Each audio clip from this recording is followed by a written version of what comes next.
What's up, guys? I'm Carson. I'm part of the father-son bugler duet at the Saratoga racetrack. This is my father, Tony, and we got a special challenge coming because it is Travers Week. We got the biggest race of the summer coming up. 1.25 miles is what our ponies are going to be running, and I got to get myself ready the only way I know how, to put myself in their shoes. I'm going to be running that distance, a total of 5 laps around this track in my bugler outfit. Before we do that, you got to call me to the post.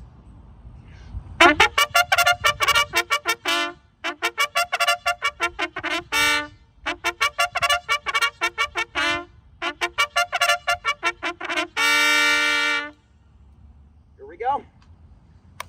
Good luck, son. Gotta catch my breath a little bit after that. They're in the gate. And they're off in the Bugler Stakes. Yeah, I guess that's what we're calling this little challenge here. See, typically your winning thoroughbred in the Travers Stakes will complete the 1.25 mile distance in roughly 2 minutes flat. As for me, I've never raced this distance before, so we'll see how well I can do. I typically run the 400 meters. That's only 1 lap around this track, so let's just say that I'm not exactly suited for the 2K distance. But that's why we're here to have fun, right? And I got a little bit of early adrenaline, as you can tell, going out in 38 seconds through the opening 200 meters, also known as the opening furlong in horse racing terms. That is faster than my all-time mile personal best of 5:27. So we'll see how much longer I can maintain that pace. I don't even know what pace I'm running at this point since I don't have my clock on me. I've got my timer Owen at the finish line. 300 meters, 59. Let's check this 400 split coming up to the first lap of 5:79.80. Oh my gosh, I'm on 5:24 mile pace. And as soon as I realize that, it's time to back off.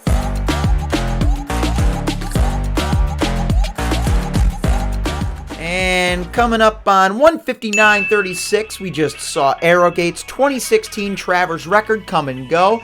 And I'm not even 30% into this race, guys. I may look like I'm running very easy out there, but that's just my form. My heart rate is way up. My sprinter body is not made for this.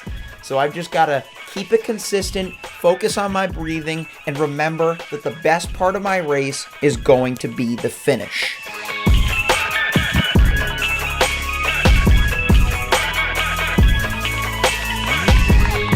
Let's see what our second lap split is, 800 and 255. So I let the pace slip by about 14 seconds. And keep in mind, guys, since I'm not a distance runner, I don't have the internal clock to tell that when I'm not getting my splits called out to me by my timer Owen. And so once I heard that I had decelerated by that much, I was telling myself, okay, I'm settled in, but I can't get too settled in, or else I'll subconsciously allow the pace to slip even further.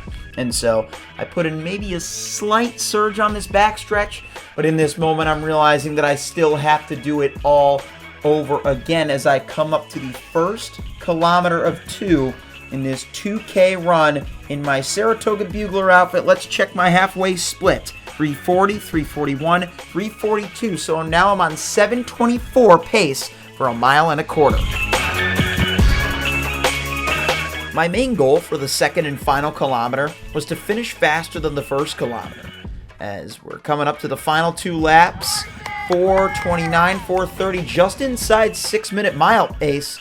And speaking of mile pace, right here at 4:36 is the average per mile pace that Kelvin Kiptum ran in his 2-hour 35-minute marathon world record. And where am I at 4:36? Nearly an entire lap shy of a mile. Yeah. But I'm not going to let that get me down, guys. I'm still feeling motivated. I'm still ready to conquer this challenge.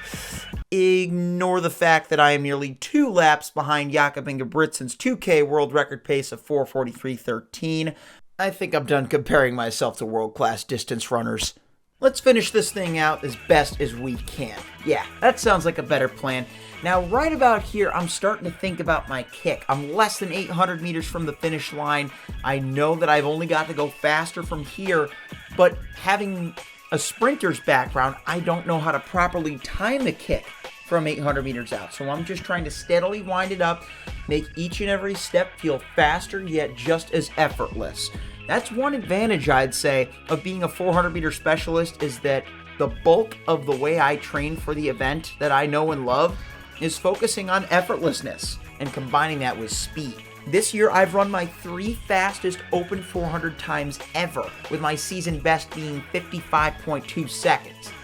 I most certainly have some wheels left, but with all of this running that I've done, how can I use them and dial them up? Well, if I've got anything to say about that after 4 years of bugling and several more of running, and stick around for the final lap to find out. I need some help out here. Thankfully, I have a few live audience members that were so gracious to come out and cheer me on through these 5 grueling laps.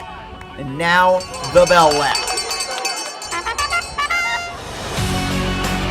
There are multiple times when in between races, me and my father will be entertaining guests and we'll have limited time to get back to the winner's circle to play the call to the post. In certain binds, I will sprint to the winner's circle to get there on time. I'm envisioning right now the Jumbotron, seeing the jockeys get on the horses. I'd be over 300 meters away from the finish line. And what can I do but what I know how? Start to move, get the stride involved. I'm feeling right here the slight restraint that comes up when a non-distance runner tries a kick from more than 100 meters out. Now with the final furlong, last 200 meters, I can see the end in sight. I'm starting to breathe, starting to open it up even more. And this is where it all boils down. Coming off that final turn, just like in a 400, maybe not as fast, but I've been doing a lot of negative split workouts, working on that kick. And it's all form and maintenance from here. Just cruising it home. The hard part is over. This part of the race, they say, takes care of itself. And I'll let the crowd bring me through the finish line to win the Bugler Stakes in 7 minutes and 13 seconds. Oh. What was that, 75, 76 last lap? 5. Not too bad. There you have it, guys. Saturday, August 23rd, Travers Stakes. Let's do this! Before I go, I just want to thank you guys all for watching this video. If you made it this far, be sure to smash that like button and subscribe. And let's hear it for our live audience. And our timer, Owen. Watch our podcast in full stride.